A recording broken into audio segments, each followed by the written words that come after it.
Good morning friends. आज अगर हम कभी भी कोई भी बड़ा अगर हम अपनी काम करना चाहते हैं तो अगर हम उसके लिए आदर्श परिस्थितियों का इंतज़ार हम करते रहेंगे तो उसका परिणाम हमें क्या मिलता है। तो आइए आज हम इसको इस एग्जाम्पल से समझते हैं। सीडी एक पर्सन है जो अपना खुद का बिजनेस शुरू करना चाहता था, परंतु क्या हुआ। तो दोस्तों, आपका मेरे चैनल लाइफ स्किल की the magic of thinking big series में स्वागत है। तो दोस्तों, देखते हैं कि सीडी के साथ क्या हुआ। दोस्तों, सीडी अपना बिजनेस शुरू करने का विचार उसके मन में 10 साल पहले आया था, परंतु आज भी वह कस्टम ऑफिस में ही काम कर रहा था। क्यों? होता यह था कि जब भी सीडी काम शुरू करने वाला होता था तो कोई ना कोई ऐसी समस्या आ जाती थी जिससे वह आखिरी कदम नहीं उठा पाता था। कभी पैसे की कमी, आर्थिक मंदी, बच्चे का जन्म, टेम्परेरी सुरक्षा की आवश्यकता, व्यापार पर प्रतिबंध और इसी तरह के कई बहाने इंतजार करने और काम टालने के लिए इस्तेमाल किए गए थे। सच्चाई तो यह थी कि सीडी ने खुद को मिस्टर निठल्ले बन जाने दिया था। वह चाहता था कि वह आदर्श परिस्थितियों में ही काम शुरू करे। चूंकि परिस्थितियां कभी आदर्श नहीं हुई, इसलिए सीडी अपना काम कभी शुरू कर ही नहीं पाया। आप इस समस्या को कैसे दूर कर सकते हैं? यहाँ 2 तरीके सुझाए जा रहे हैं जो आपकी इस आदत को दूर कर देंगे। भविष्य में आने वाली कठिनाइयों का अनुमान लगाएं। हर नए काम में जोखिम, समस्या और अनिश्चितताएं होती हैं। मान लें कि आप कार से शिकागो से लॉस एंजल्स जाना चाहते हैं और आप तब तक चलना शुरू नहीं करेंगे जब तक आपको इस बात की गारंटी न मिल जाए कि रास्ते में कोई बाधा नहीं आएगी, आपकी गाड़ी खराब नहीं होगी, मौसम खराब नहीं होगा, कोई शराबी ड्राइवर आपको तंग नहीं करेगा और किसी तरह का कोई खतरा नहीं होगा। तो क्या होगा? दोस्तों, इस तरह तो आप कभी चलना शुरू करेंगे ही नहीं। इस यात्रा की तैयारी आप इस तरह से भी कर सकते हैं कि आप यात्रा का नक्शा साथ रखें, अपनी कार को अच्छे से चेक करा लें और इस तरह पूरी सावधानी बरतें। परंतु आप सारे खतरों को ना तो भाप सकते हैं और ना ही उन्हें खत्म कर सकते हैं। जब समस्याएं और बाधाएं आएं, तभी उनसे निपटें। सफल व्यक्ति की योग्यता इस बात से नहीं जांची जाती कि वह काम शुरू करने के पहले ही सारी बाधाओं को हटा ले, बल्कि इस बात से जांची जाती है कि जब भी उसकी राह में बाधाएं आती हैं तो वह उनसे निपटने के तरीके खोज लेता है। बिजनेस हो, शादी हो या किसी भी अन्य चीज में आप पुलों को तभी पार करें जब आप पुल पर हों। हम सभी समस्याओं के खिलाफ बीमा पॉलिसी नहीं खरीद सकते। अपने विचारों के बारे में कुछ करने का मन बना लें। मैं 5-6 साल पहले अपने एक बहुत पुराने दोस्त, जो कि एक बहुत ही योग्य प्रोफेसर थे, उनसे मिला तो उन्होंने मुझे बताया था कि वो एक बुक लिखने की योजना बना रहे हैं और वो एक बहुत ही विवादास्पद व्यक्ति की जीवनी लिखना चाहते थे और उनके विचार ना रोचक थे बल्कि शानदार भी थे। तो मैंने भी कहा कि हाँ, ज़रूर आप लिखिए और आपको इससे बहुत सक्सेस मिलेगी। और इस बात को लगभग 5-6 साल हो चुके हैं और पिछले साल मैं उसी मित्र से फिर मिला और मैंने अनजाने में उनसे यह पूछ लिया कि क्या उनकी पुस्तक पूरी हो गई। तो शायद मैंने उनके पुराने घाव को कुरेद दिया था। उन्होंने कहा कि नहीं, वह पुस्तक नहीं लिख पाया। कुछ समय तक तो वह यह सोचता रहा कि वह इसका क्या कारण बताए। आखिरकार उसने कहा कि वह बेहद व्यस्त था और उसके पास दूसरी जिम्मेदारियां थी, इसलिए उसे पुस्तक लिखने की फुर्सत ही नहीं मिली।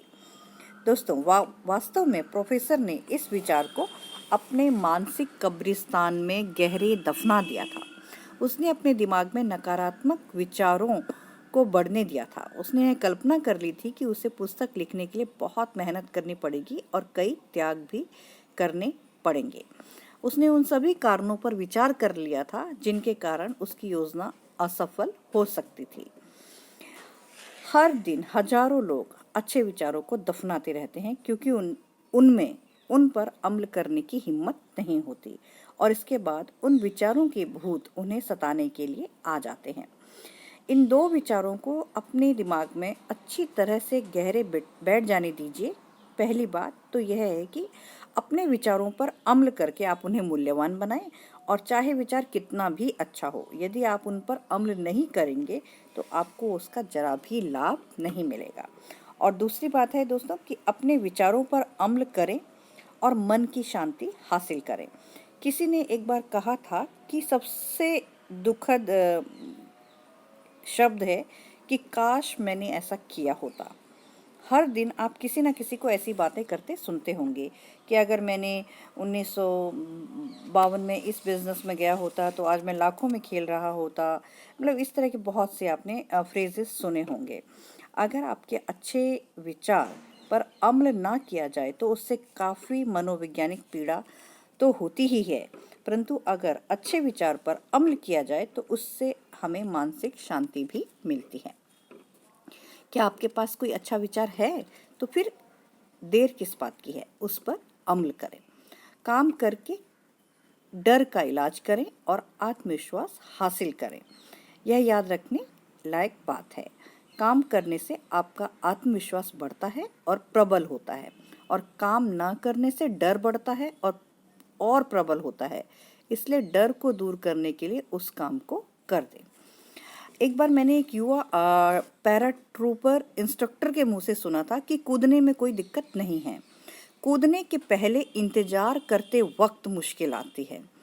जब कूदने का समय होता है तो मैं हमेशा कोशिश करता हूँ कि लोगों को ज़्यादा सोचने का मौका ना मिले। कई बार ऐसा हुआ है कि किसी ट्रेनी को इस बारे में बहुत ज़्यादा सोच लेता है कि उसके साथ क्या हो जाएगा, तो यह सोचकर वह घबरा जाता है और कूद नहीं पाता है और हम अगली ट्रिप पर कूदने के लिए उसे तैयार नहीं कर पाते हैं। तो इसलिए और वह कभी ज़िंदगी में पैराट्रूपर नहीं बन पाएगा।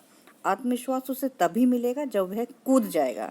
जब तक वह कूदने से बचता रहेगा, उसे टालता रहेगा, तब तक वह डरता ही रहेगा। इंतजार करना तो विशेषज्ञों को भी नर्वस कर देता है। टाइम मैगजीन में लिखा गया था कि एडवर्ड आर मरो, जो देश के बेहतरीन न्यूज़ रीडर है, जब टेलीविज़न पर आने वाले होते हैं तो वे काफ़ी नर्वस हो जाते हैं और उन्हें पसीना आने लगता है, परंतु जब वो एक बार काम पर जुट जाते हैं तो उनका डर दूर हो जाता है। इसी तरह से स्टेज का डर है या किसी भी और भी इस तरह के बहुत सारे डर होते हैं जो कि उस काम को करके दूर हो जाते हैं। कर्म करने से डर दूर हो जाता है। एक बार जब मैं अपने एक दोस्त के घर गया तो उसके 5 साल का बच्चा सोने के बाद मतलब आधे घंटे बाद जग गया और रोने लगा। उसने एक डरावनी फिल्म देखी थी और उसे लग रहा था कि राक्षस उसे उठाकर ले जाएगा। बच्चे के पिता ने उसे समझाया। दरअसल उनके समझाने का तरीका बहुत लाजवाब था और मुझे वह बहुत अच्छा लगा। उन्होंने बच्चे को यह नहीं कहा कि फ़िक्र मत करो, कोई भी तुम्हें उठाकर कहीं नहीं ले जाएगा, चुपचाप सो जाओ। इसके बजाय उन्होंने सकारात्मक कार्य किया। उन्होंने बच्चे के सामने सारी खिड़कियों की जांच की और इससे बच्चे को यह विश्वास हो गया कि सभी खिड़कियों को बंद कर दिया गया है और उन्होंने कहा कि अब तुम्हें कोई तुम्हारे पास नहीं आएगा। तो बच्चे का डर दूर हुआ और 2-4 मिनट बाद ही वह बच्चा गहरी नींद में सो गया।